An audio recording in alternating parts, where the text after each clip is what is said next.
Hey, you guys. Welcome to my first episode of For Such a Time as This. I am so excited that we are finally starting this podcast. It's been in the works for a couple months at least now, so I'm super excited for you guys to finally get to see it. I cannot wait to talk to all the creatives that we're going to talk to this season.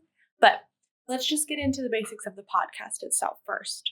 So this podcast is meant to be about calling, about timing, and about trusting God in the season that you're in, not just the season that you want to be in. So in this first season, we are talking to a whole bunch of creatives in the ministry field. I'm calling it creative calling.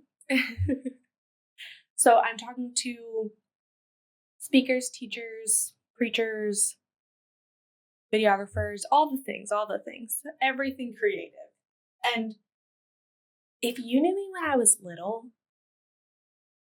I don't know that you would have ever thought that you'd see me on a podcast, hosting a podcast. That's just insanity. I was the quietest little girl you could have ever met. Like, literally ask anyone from my childhood, from my grade school years, like from high school years. I was the quietest person ever. Now, that doesn't mean I can be creative because I'm quiet, because honestly, let's be honest, a lot of creatives are quiet. But to be doing my own podcast, now that blows my own mind.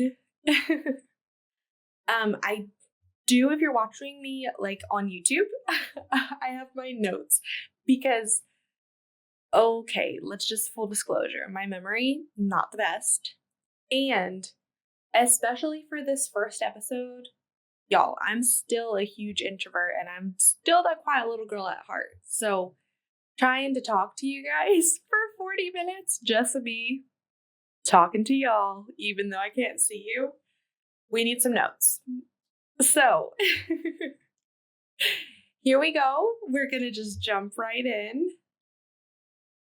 So welcome again, you guys, to my very first episode of For Such a Time as This.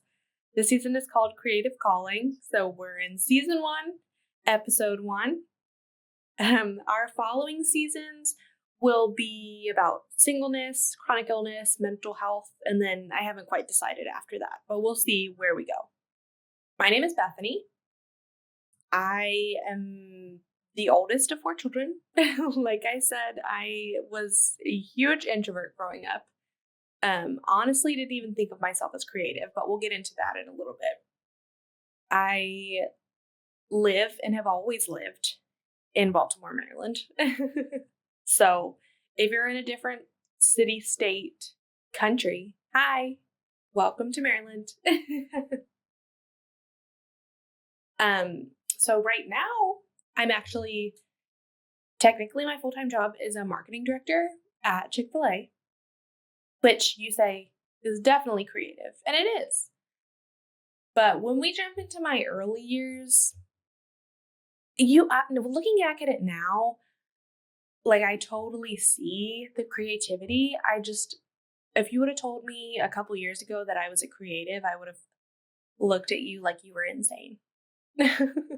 Even honestly, as a marketing director, if you had told me like a year or 2 ago that I was a creative, I would have looked at you like you were insane. Because I just did not view myself that way at all. Fast forward to now, and we're in a very, very different place. But when I was little, I distinctly remember like not feeling creative, because to me, at that time, at least, creativity meant I could draw or I could paint. And I think that was about it in my head, honestly. Like, creativity was art class, drawing, painting, building things with clay type of thing. And I, in elementary school, was like, well, I can draw a stick figure. And that was about it. I like learned how to draw those little like dog faces that you can learn how to draw out of those drawing sketchbooks. But I was always said, oh, I can't draw. Oh, I can't paint. Oh, I'm not good at that. I'm just not artsy. I'm not a creative person. Um, like that was my mindset basically all of grade school. But looking back at it now, with the understanding that creativity comes in so many different shapes and sizes and forms. I mean, uh, taking pictures, music, video making, lots of speaking, like there's lots of different things that actually are creative that when I was 10 years old, I was like, that's not creative. Um, and even if I had realized that those things were creative, I don't think at 10 years old I would have thought, yeah, that's me. I'm a creative. Um,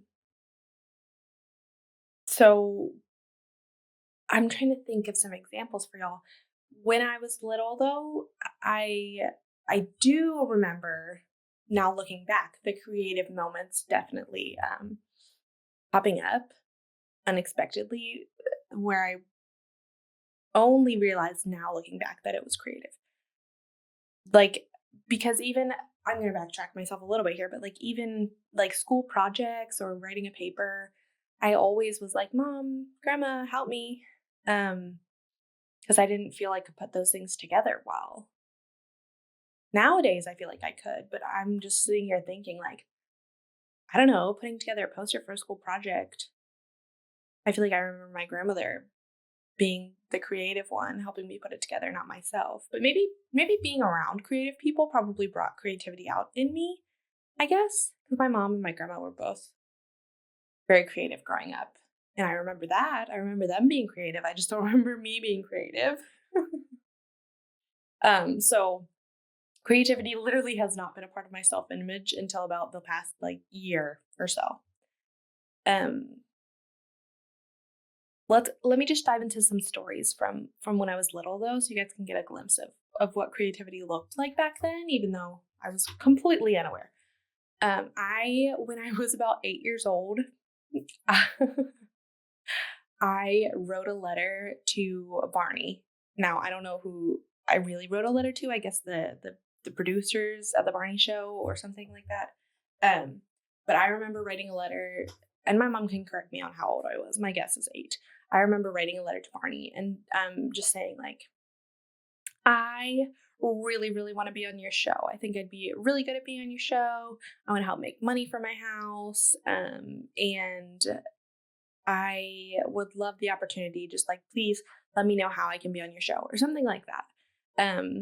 And I do also remember getting a letter back from them saying like, "Oh, thank you so much for your interest. We're not looking for anybody right now, but here's a Barney picture that Barney signed or something." And I may remember this wrong. I may remember this wrong, but I feel like I don't know that my parents knew that I wrote that letter and sent it out. I think I wrote it and sent it out myself. And then when I got a letter back from Barney, they were so confused why I had gotten a letter from Barney. But anyway, that just in and of itself, I desperately wanted to be a child actress or a singer growing up. I both of those things were just I aspired to be those things growing up. So you would think like if those are my aspirations, like clearly I've been creative since I was little. But I will tell you I was not amazing at either of those things. Like I can sing and I can act a little bit. But those things are not my calling in life. Um, but I also, speaking of acting and singing type things, though, when I was home alone, even into high school years, this is going to be slightly embarrassing to share, but even into high school years, I would, if I was the only one home, I would just put on like dancing music, anything I could like dance to, or like a popular song that I could sing, and I would without a doubt, every single time I was home alone, this would happen. I would just pretend like I was the star of the show. I was either singing or I was a dancer or I was an ice skater. I remember we had hardwood floors at my mom's house. And I would have I would put slippery socks on so that I could pretend I was ice skating. And quote unquote ice skate around the living room and dining room and like just make up these beautiful dances. Well, beautiful in my mind. Or we also had like a large area rug in the living room, and I would just use that as the stage. And so I would whoosh open the curtain that leads up to our stairwell. And I'd be coming down the stairs and I'd step onto the stage and I'd like have a microphone or a hairbrush, typical middle school, high school girl things. And I'd just be singing, or I'd come out and I'd just do a grand dance to like a High School Musical song or something. But again, like those types of things are what I did and loved when I was little. So looking back, I'm like, yeah, there was definitely a strive or a want to be creative. I think I just didn't find my niche of creativity when I was younger. But I think there was definitely a desire there. Even down to the point of like, I was one of those kids that had so many imaginary friends. Although most of mine were animals, I don't quite remember having any human imaginary friends.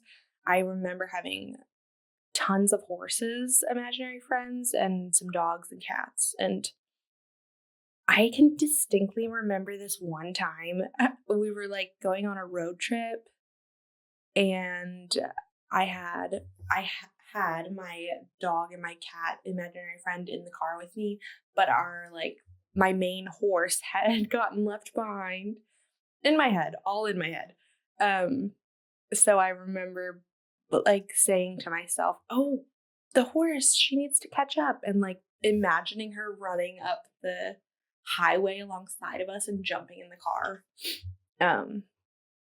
Quite the imagination I had there. And then again in high school times, we would go on. So okay, longer story. In high school times, we would go on this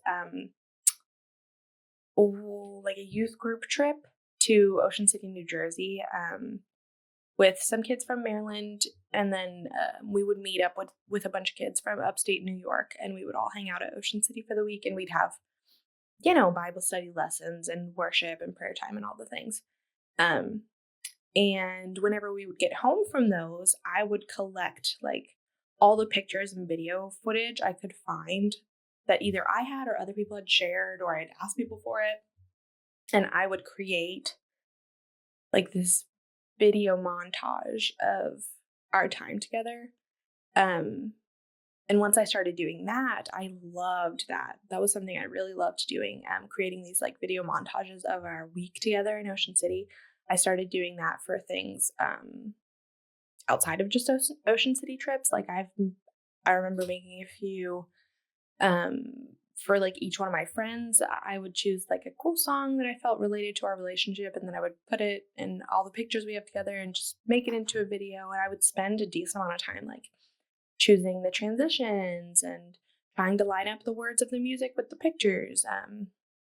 And so I think at that point was when I still wouldn't have said, "Oh, I'm a creative," for sure.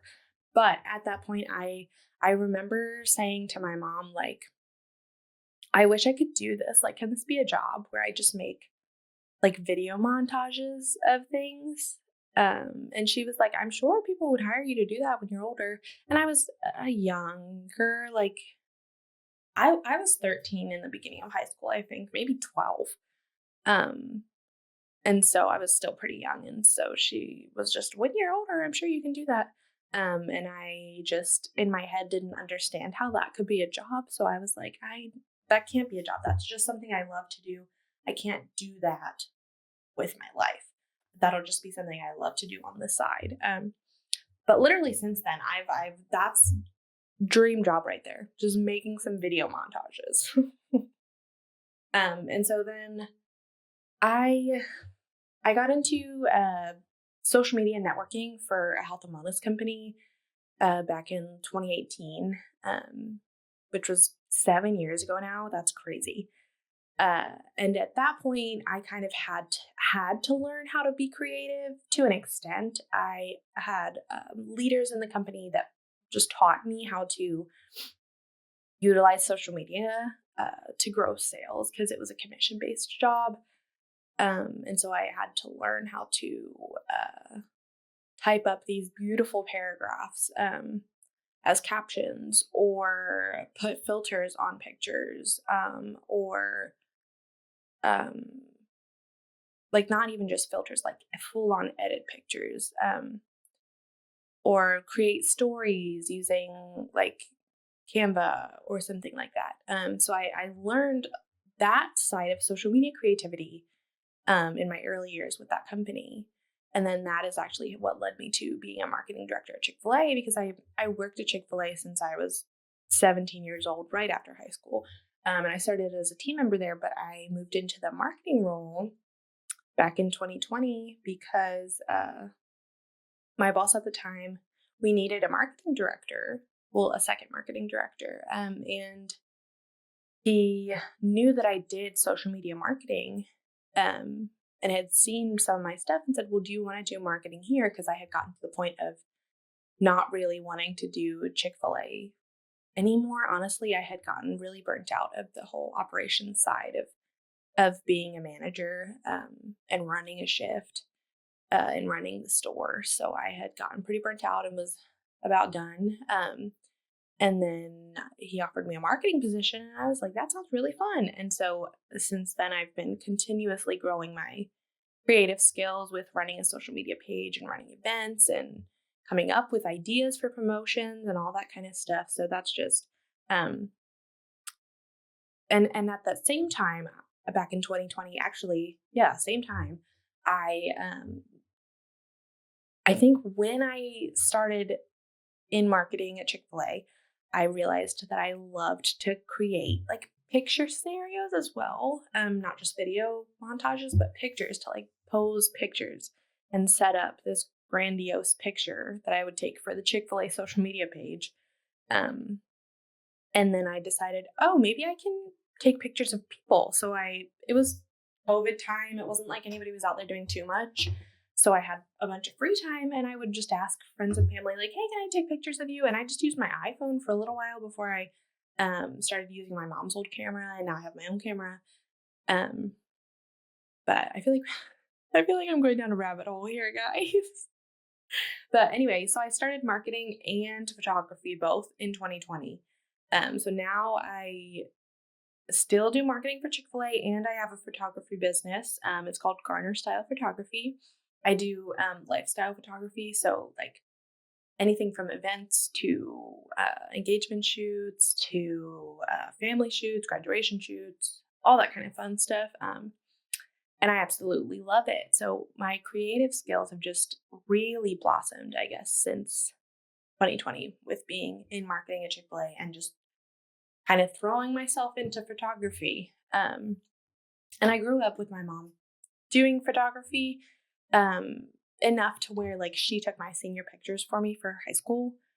So, and I had watched her like edit in editing programs on the computer. So I kind of understood what I was doing when I jumped into it. And then just, I don't know, doing my own research and just practicing over and over. And when I was doing it in the beginning, people started being like, Bethany, you're really good. You need to start charging people. So I got to the point of just creating a business out of it. Um, and I love it because I love photography because I love the connections and how happy it makes people that I can capture those moments for them. Because I don't know that I could be a like, I mean, maybe, but I don't know that I'd enjoy as much being like a nature photographer or something like that. Like it's cool to take pictures of nature and it's really pretty, but I love like capturing these moments for people and then giving them back to them and them just falling in love with them. Um, yeah, I really like the connection piece of it. So the people are important there. So anyway, that's kind of just the background of my creative side of things. If you would ask when did I hit the point where I would say, yeah, I'm a creative, literally it probably would have been this year that I can say that and feel like it's true. But I think I started to think that when I started taking pictures at my previous church, Grace Fellowship, um I started on the photography team there, and again, it's just the connections you make with people. Like, Bethany, I love this picture that you took. Or like talking to the other photographers on the team and just like connecting over pictures that we took and that kind of thing. And just, oh my goodness, you guys, capturing moments in the church environment like that, that's my favorite thing. You get to like forever hold this moment that someone was just in the presence of the Lord, and you can see it on their face, and it's awesome. I love it. So I think when I joined the photography team and started taking pictures at my church, which was uh, probably a little over a year ago now, at that point, I think I would have said, yeah, photography is something I do and I love, and it's definitely a big part of who I am. And I think after jumping over to Union as my church now, I think that's when I kind of grasped the whole, yeah, I'm a creative. Like, I love photography, videography. I love putting it together and editing it. Um, and that's, I mean, that goes all the way back to when I would create video montages back in high school. It just is like the full circle of, yeah, this really can be something that you do. So yeah, that's kind of my creative story, guys. I will say myself even, and this is going to be a common theme I think throughout the whole. It's kind of what the whole podcast is for. Is like, we're all born for such a time as this. We have callings, we have assignments that the Lord has given us here. Um, and calling is kind of like the big picture of like what you're on earth for, where assignments are like the thing that you're supposed to be doing right now. And then I still have a hard time myself with saying like, oh, this specific thing is my calling. Like, if we're being so transparent, I don't know that I can tell you for sure uh what exactly my calling is. I'm slowly finding it for sure. And maybe I'll get there while you guys get there through this podcast. And how beautiful would that be? But I do know right now my assignment is to just be behind the camera in those church settings as much as I can. And it's I get fulfilled in that way, and I get to help the Lord's house in that way, and I love it. Um, but there have been so many times over the last couple years with photography where I've said, am I even creative, or am I just trying to do something that's not even really there? But there's been constant confirmation from people around me and in my life that like, Bethany, you're really good at this. But it's always a struggle of, am I actually good at this, or is this just something I want to be good at? Because let's rewind again to when I was singing in my living room. Like, that's just again something I really wanted to be good at, where I'm okay at it, but that's not what I'm supposed to do with my life. You know, and so I while I'm on this journey of like knowing my assignment, trying to find like how that lines up with my calling, it's a lot of like, what am I supposed to be doing with my life? But since being at Union for church, I've really fallen into like, where I am right now is where I'm supposed to be, and I love it. Like, being on a creative team at that church is life changing, and it is the reason that I'm even doing a podcast. Like, I had some conversations with the creative pastor at Union, and that is literally what has led me to creating a podcast.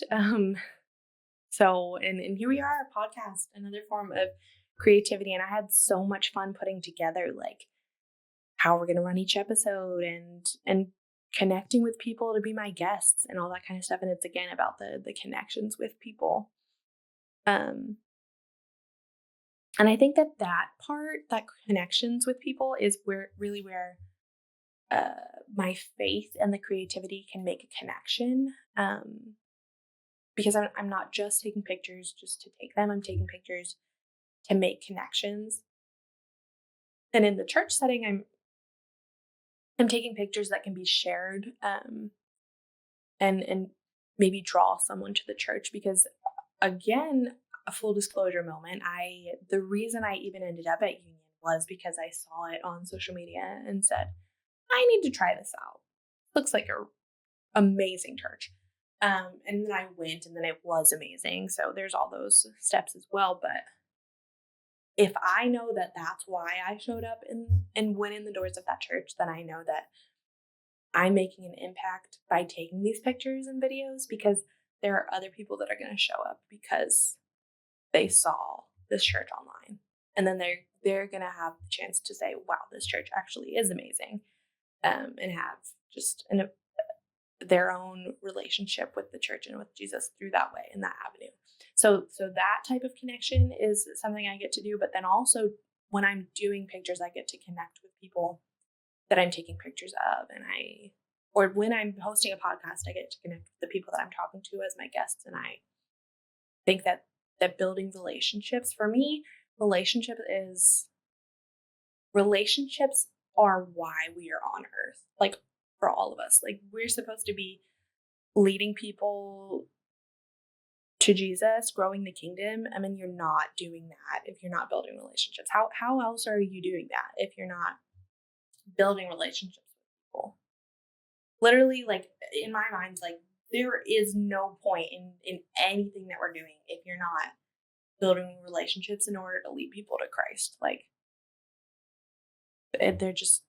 there's no point. So the relationship aspect is huge for me, and I think that that's the part that kind of connects faith and creativity, for me. So, kind of all of that to say, if you're listening and you're questioning anything, if you're questioning whether you're creative, or if you're questioning if you're supposed to be doing what you're doing, or if you're questioning what you're supposed to be doing, what your calling is, or what the next assignment is, like, I would offer you to sit with the Lord and ask Him, for sure. But then also, it's okay sometimes not to be sure. I'm 30 years old and still not 100% sure what I'm doing, but I'm finding it and I'm loving it. So it's okay to not be sure all the time. And if you're questioning things and thinking maybe you're off track from where you're supposed to be, maybe you're just growing into what you're supposed to be still. You know,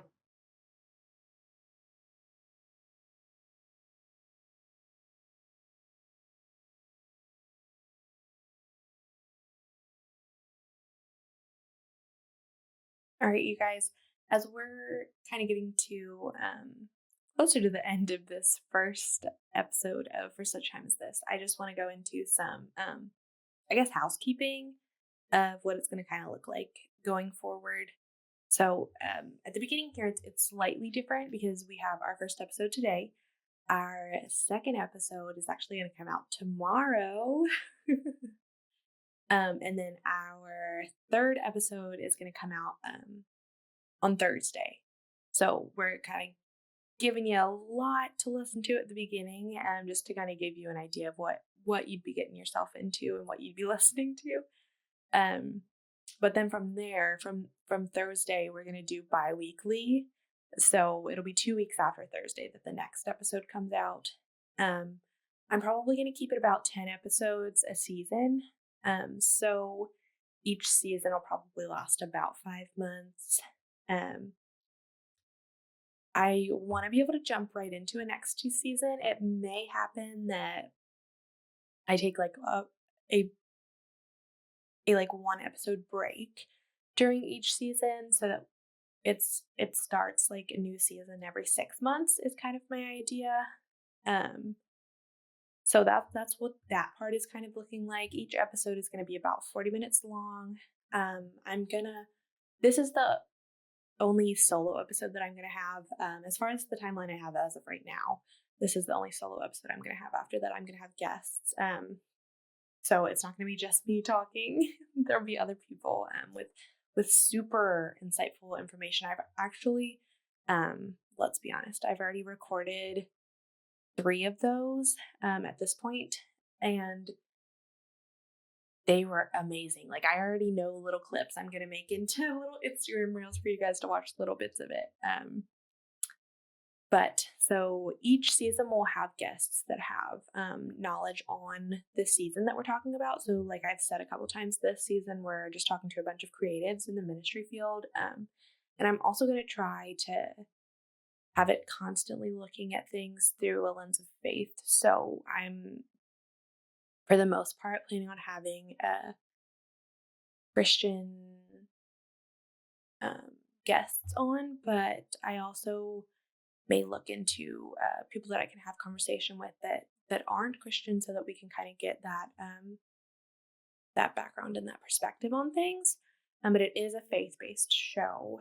When we jump into some more seasons, I know season 2, as of right now, I'm wanting it to be a singleness season, because that's the season of life I'm in currently, and kind of have been for the most part, for a decent while now. And so I want to talk to some other singles, but I also want to talk to some people that aren't single but felt like they had been single for too long. So we're going to talk to some of those people next season.